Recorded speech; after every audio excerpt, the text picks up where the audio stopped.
Hai semua, jom buat ayam kamhyong. Kamhyong bermaksud harum keemasan. Satu menu pun dah cukup tau. Makan pula dengan nasi panas.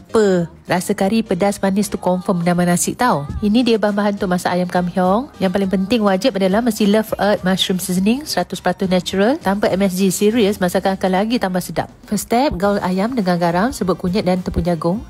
Goreng ayam separuh masak, angkat dan tuskan.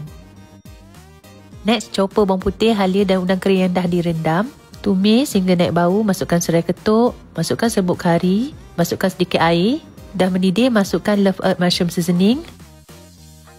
Masukkan cili kering, nak bagi pedas sikit. Next, masukkan sos cili, sos tomato, kicap pekat, kicap lemak manis dan sos siram. Bila sos dah masak, masukkan bawang holland, cili padi, serbuk black pepper, garam dan gula. Masukkan ayam, gaul rata dan last sekali taburkan daun kari bagi aroma wangi. Jangan lupa tau try resepi ni dan dapatkan Love Earth Mushroom Seasoning di kedai-kedai berhampiran.